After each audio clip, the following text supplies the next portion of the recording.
पद्मश्री से सम्मानित भारत के जाने माने हृदय रोग विशेषज्ञ डॉक्टर के अग्रवाल का निधन हो गया। उनका दिल्ली के एम्स अस्पताल में कोविड-19 का इलाज चल रहा था, लेकिन वो कोरोना से जंग हार गए। उन्होंने वैक्सीन की दोनों डोज ले ली थी। दूसरी डोज लिए हुए उन्हें 15 दिन से ज्यादा हो गए थे। इसके बाद भी डॉक्टर के अग्रवाल के साथ ऐसा हुआ। ये अपने आप चौंकाने वाला मामला है। गौरतलब है कि भारत में अभी 2 ही टीकों को सरकार से मंजूरी मिली है, कोविशील्ड और कोवैक्सीन।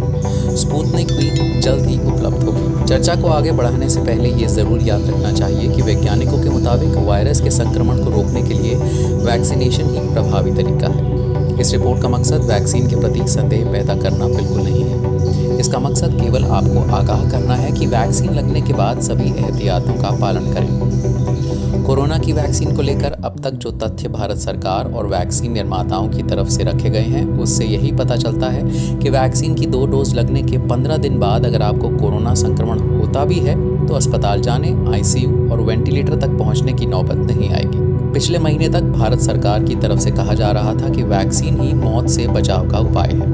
एस्ट्राजेनेका की वेबसाइट पर साफ शब्दों में दावा किया गया है कि वैक्सीन के फेज 3 ट्रायल के नतीजों में पाया गया है कि वैक्सीन आपको कोविड-19 के गंभीर संक्रमण, अस्पताल जाने और मौत से 100% सुरक्षा प्रदान करती है। इस वजह से वैक्सीन के बाद जिनको कोरोना संक्रमण हो भी रहा था, उन्होंने भी वैक्सीन लगाने की वकालत की थी। वैक्सीन के 2 डोज लगने के बाद कोरोना से हारने वालों में डॉक्टर के अग्रवाल अकेले नहीं हैं। इंडियन मेडिकल एसोसिएशन के आंकड़ों के मुताबिक कोरोना की दूसरी लहर में 269 डॉक्टर अपनी जान गंवा चुके हैं। हालांकि उन्होंने इसको स्पष्ट नहीं किया है कि इनमें से कितने डॉक्टर्स ऐसे हैं जो वैक्सीन की दोनों डोज ले चुके हैं। यहाँ ये भी ध्यान देने वाली बात है कि भारत सरकार ने 16 जनवरी 2021 से कोरोना के खिलाफ टीकाकरण अभियान की शुरुआत की थी। पहले चरण में स्वास्थ्य कर्मियों और फ्रंटलाइन वर्कर्स को प्राथमिकता के आधार पर वैक्सीन लगाई गई थी। इस आधार पर माना जा सकता है कि अधिकतर स्वास्थ्य कर्मियों को अब तक दोनों टीके लग चुके हैं। इसी वजह से डॉक्टर के अग्रवाल की मौत के बाद सवाल खड़े हो रहे हैं कि वैक्सीन के दोनों डोज के बाद भी क्या मौत का खतरा है? अब तक ऐसी कितनी मौतें भारत में हुई हैं? यही सवाल मंगलवार को प्रेस कॉन्फ्रेंस में पूछा गया। केंद्रीय स्वास्थ्य मंत्री के संयुक्त सचिव लव अग्रवाल ने इस पर जवाब देते हुए कहा, वैक्सीन लेने के बाद कोरोना से संक्रमित होने का खतरा बहुत ही कम हो जाता है। वैक्सीन एफिकेसी के डेटा भी कहते हैं कि कुछ ही प्रतिशत लोगों में संक्रमण होने का खतरा वैक्सीन लगने के बाद भी होता है। आंकड़े बताते हैं कि भारत में ऐसा बहुत ही कम लोगों के साथ हुआ है। ICMR ने इससे पहले इस तरह के इन्फेक्शन का डेटा साझा किया है। नीति आयोग के सदस्य वीके पॉल ने इसके जवाब में कहा कि अगली प्रेस कॉन्फ्रेंस में इस बारे में विस्तृत डेटा साझा करेंगे। 21 अप्रैल 2021 को ICMR के महानिदेशक बलराम भार्गव ने प्रेस कॉन्फ्रेंस में वैक्सीन लगने के बाद होने वाले संक्रमण के मामलों पर आंकड़े पेश किए थे। दरअसल वैक्सीनेशन के बाद भी अगर आपको कोरोना संक्रमण हो जाए तो इसे ब्रेक थ्रू इन्फेक्शन कहा जाता है। प्रेस कॉन्फ्रेंस में बलराम भार्गव ने आंकड़ों के आधार पर बताया, प्रति 10,000 वैक्सीनेशन में ऐसे 2-3 मामले देखने को मिले हैं जिन्हें वैक्सीन लगने के बाद भी संक्रमण हो गया। ऐसे मामले कोवैक्सीन लेने वालों में कोविशील्ड के मुकाबले थोड़े ज्यादा मिले हैं, लेकिन कुल मिलाकर पूरे वैक्सीनेशन प्रक्रिया में ये बहुत ही कम है और इससे चिंतित होने की जरूरत नहीं है। इन आंकड़ों में पहले और दूसरे डोज बाद के संक्रमण के मामले दोनों शामिल हैं।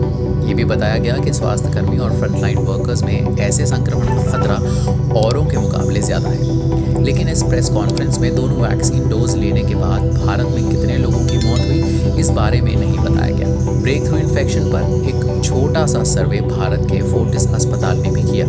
उनके यहाँ 113 स्टाफ जिन्होंने वैक्सीन की 2 डोज ली थी, उनमें से 15 स्टाफ को कोवैक्सीन लगने के बाद भी कोरोना संक्रमण हुआ। इनमें से केवल 1 को अस्पताल में भर्ती कराने की जरूरत पड़ी। ब्रेक थ्रू इन्फेक्शन के मामले केवल भारत में ही नहीं मिल रहे। 26 अप्रैल 2021 तक अमेरिका में 95 लाख लोगों का टीकाकरण हो चुका था। Centre for disease control and prevention के मुताबिक इनमें 9,045 लोगों में ब्रेक थ्रू इन्फेक्शन हुआ। 835 लोग यानी करीब 9% लोगों को अस्पताल में भर्ती कराना पड़ा।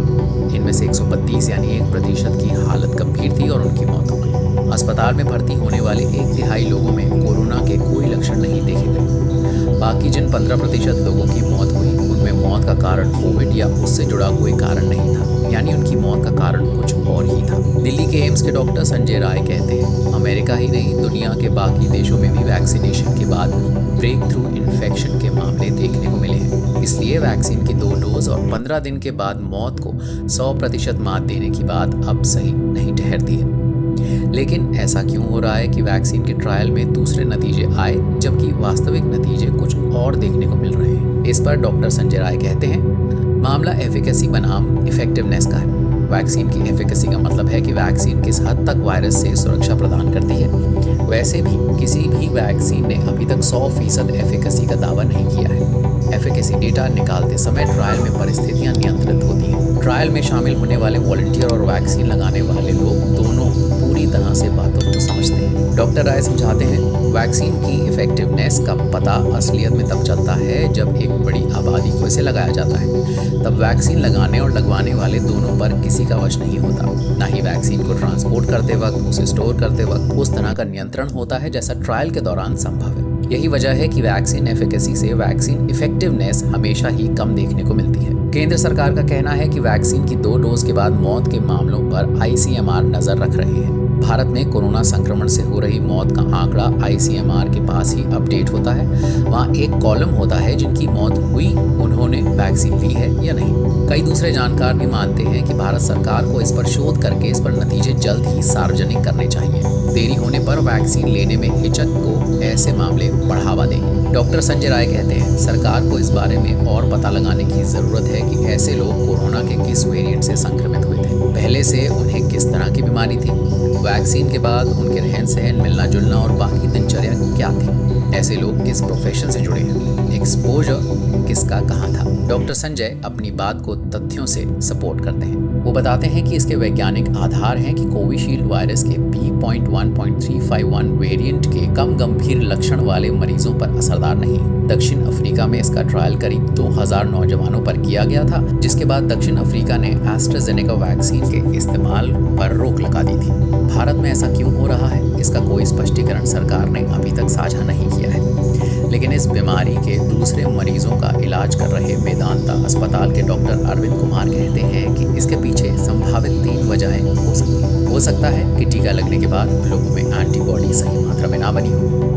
ये भी संभव है कि एंटीबॉडी बनी तो जरूर, पर वो उतनी ताकतवर नहीं थी जो शरीर में वायरस का मुकाबला कर सके। तीसरी वजह ये हो सकती है कि जिस वेरिएंट की वजह से कोरोना संक्रमण हुआ, वैक्सीन से बनी एंटीबॉडी उस पर बेअसर है।